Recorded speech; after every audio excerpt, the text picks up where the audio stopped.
Hello दोस्तों, मैं advocate Faheem, आपका दोस्त। और फिर मैं आपसे रूबरू हूँ एक सुप्रीम कोर्ट के आदेश पर चर्चा करने।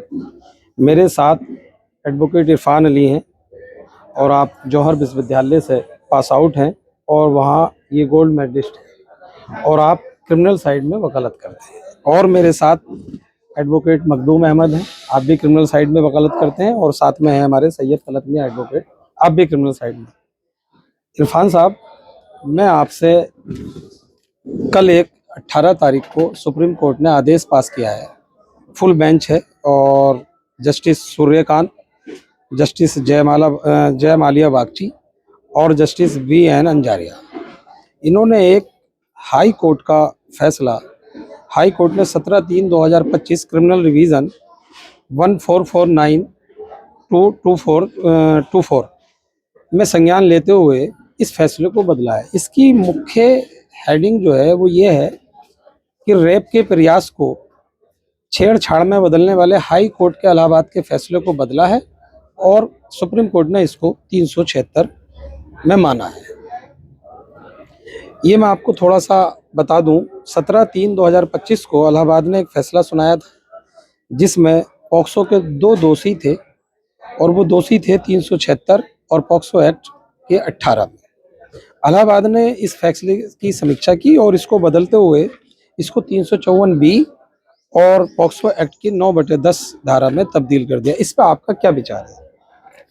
मिस्टर एडवोकेट फ़हीम साहब, एक 2023 में कासगंज पॉक्सो स्पेशल कोर्ट ने 2 अभियुक्तों को परिवाद केस पे सम्मन जारी किया था, जिसमें जो पीड़िता थी उनका आरोप ये था कि अभियुक्तों ने मुझे बाइक से ले जा करके और एक पुलिया के नीचे ले जा करके मेरे पाजामे का नारा खोल करके और मेरे प्राइवेट अंग को छुआ था।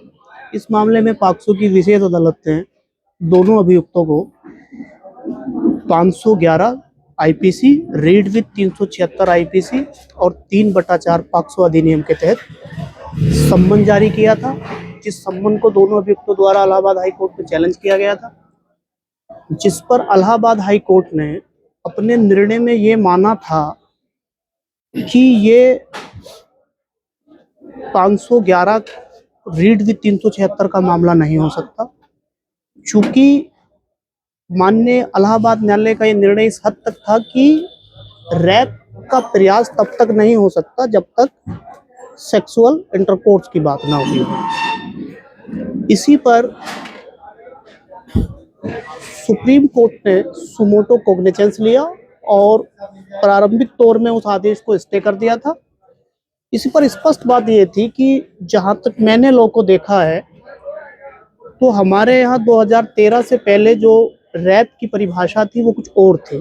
2013 के बाद हमारे यहाँ मेजर अमेंडमेंट हुए, क्रिमिनल लॉ में, एविडेंस एक्ट में हुआ, IPC में हुआ और CRPC में हुआ, तो कुछ वर्ड जोड़े गए। जहाँ तक मुझे लगता है जब हम रैप पढ़ते हैं 375, तो जो वर्तमान मामला है जिस पर हम चर्चा कर रहे हैं 375 के कुछ क्लॉज हैं, क्लॉज A और B अगर हम देखेंगे तो वर्तमान मामले में प्रथम दृष्टया ये बात रैप की कैटेगरी में इसलिए भी आ जाती है, वहाँ ये शब्द का इस्तेमाल हुआ है कि किसी हद तक कोई व्यक्ति स्वयं या किसी व्यक्ति से कराता है, किसी महिला की योनि पर, गुदा मूत्र पर या यूथरा, जिसे मूत्र मार्ग हम कहते हैं, या उसके मुंह तक अपने पेनिस को टच करता है, तो वो बलात्कार की श्रेणी में आता है। दूसरी वाली कैटेगरी में लिखा है किसी ऑब्जेक्ट को, तो ऑब्जेक्ट को अगर हम देखें तो वो किसी भी तरह की कोई वस्तु हो सकती है और वो पेनिस के इतर चीज होगी। किसी इंसान का हाथ हो सकता है, अगर वो भी वजाइना को टच करता है, उसके किसी उन पार्टों को जो A में आया है, तो वो बलात्कारी होगा। वर्तमान मामले में ये कहना कि नारा खोल करके उसको कहे तो प्रथम दृष्टया ये मामला बलात्कार के प्रयास का था। अच्छा, इसमें 2 वर्ड बहुत इम्पोर्टेंट आए हैं, तैयारी और प्रयास। इन दोनों को बहुत अच्छे से परिभाषित किया, ये जरा आप मुझे थोड़ा सा खुल के बताएं। दोनों वर्ड लॉ में बिल्कुल अलग है। प्रयास और तैयारी, प्रिपरेशन और अटेम्प्ट। प्रिपरेशन उस हद तक कंप्लीट हो जाती है जिस हद तक आप किसी कार्य को करने के लिए किसी हद तक कोई तैयारी करते हैं या किसी चीज की व्यवस्था करते हैं। हम वर्तमान मामले पे ही चर्चा कर रहे हैं। तैयारी वहां तक हो जाती है इस केस में पूर्ण, जिससे उस विक्टिम को बाइक से ले जाकर और घटना स्थल तक ले जाना, ये पर्याप्त तैयारी हो गई थी। ठीक है। और माननीय उच्चतम न्यायालय द्वारा भी यही स्पष्ट किया गया कि उसको ले जाना ही तैयारी मुकम्मल थी, और वहां ले जाकर उसके साथ उसके पैजामे का नारा खोलना प्रयास था, अटेम्प्ट था। तो ये दोनों बिल्कुल अलग बातें हैं। वहां इलाहाबाद हाई कोर्ट ने उसको सिर्फ तैयारी ही माना था, प्रयास नहीं माना था। इलाहाबाद हाई कोर्ट से ये बड़ी मिस्टेक रही है इसे डिफाइन करने में, जो सुप्रीम कोर्ट ने सो मोटो संज्ञान लिया है, तो वो तैयारी और प्रयास को इलाहाबाद हाई कोर्ट समझ नहीं पाया। हाई कोर्ट उन दोनों चीजों पर माननीय जस्टिस जी कहीं ना कहीं यहाँ इस चीज पर उनकी चूक हो गई कि प्रयास वो था, तैयारी वहां तक कंप्लीट हो गई थी जहां तक उस पीड़िता को घटनास्थल पर लाया गया। तो प्रथम दृष्टया उसका नारा खोलना ही प्रयास था। अगर ये भी मान लिया जाए कि उसकी वजाइना को नहीं टच किया गया, उसका नारा इस उद्देश्य से खोलना ही पर्याप्त मामला था, और 511 रीड विद 375 के एसेंशियल फुलफिल होते थे इस केस में।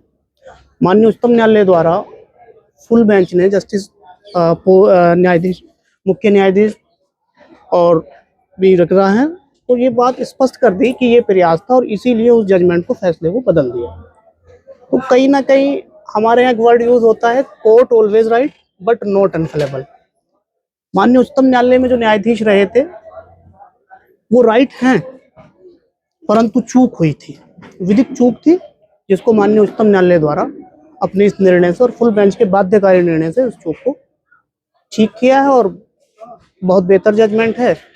ऐसे ही जजमेंट अगर नहीं आएंगे तो अपराधी इन छोटी छोटी चीजों का सहारा लेकर के भी बच जाएंगे, और बलात्कार जैसे संगीन मामलों में टेक्निकलिटी पर ना ध्यान दे करके सभी न्यायालयों को, चाहे विचारणीय न्यायालय रहे हों, इन सब चीजों को बड़ा बारीकी से देखना चाहिए और बड़ा निर्बाध होकर के इन सब चीजों पर काम करना था, और बहुत बेहतर फैसला, और मैं इस फैसले का स्वागत करता हूँ। अच्छा, चलती बात पे बात को समाप्त करेंगे, क्योंकि मैं भी डिस्ट्रिक्ट कोर्ट में प्रैक्टिस करता हूँ।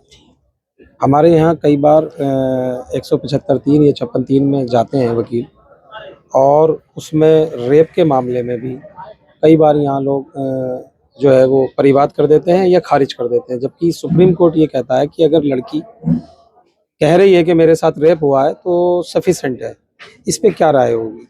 जो मजिस्ट्रेट परिवाद कर रहे हैं, इसमें क्या होगा? जब हम 156(3) पर पढ़ते हैं और क्रॉस पेंडेंट सेक्शन 175(3) हो गया, मजिस्ट्रेट के पास इनहेरेंट पावर है 3 चीजें।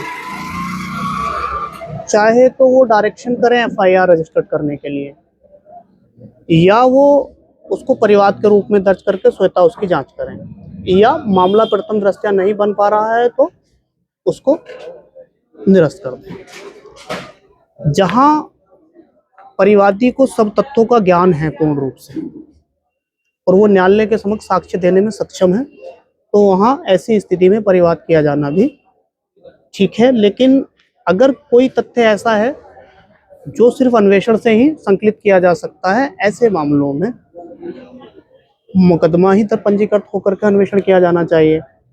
जनरली जब हम रैप केस पर देखते हैं, और रैप केस में अगर एफआईआर दर्ज नहीं कर रहा है थाना अध्यक्ष, सुपरिटेंडेंट ऑफ पुलिस भी फेलियर कर जा रहा है, विवश होकर के जब कोई महिला रैप जैसे गंभीर मामले से पीड़ित है और वो न्यायालय की शरण में आती है, तो ऐसे मामले में मेरा व्यक्तिगत राय और विधिक राय भी मेरी यह है कि इस मामले में अन्वेषण ही होना चाहिए, क्योंकि रैप के मामले में साक्ष्य संकलित करे जाने का निर्धारित समय है। रैप पीड़िता का समय रहते अगर मेडिकल एग्जामिनेशन कंडक्ट नहीं हो तो एक साक्ष्य मिस हो जाता है, जिससे एक्यूज के बचने के चांस होते हैं। और मेडिकल कंडक्ट कोई भी पीड़ित की शिकायत पर करता नहीं, पुलिस की चिट्ठी पर ही करता है।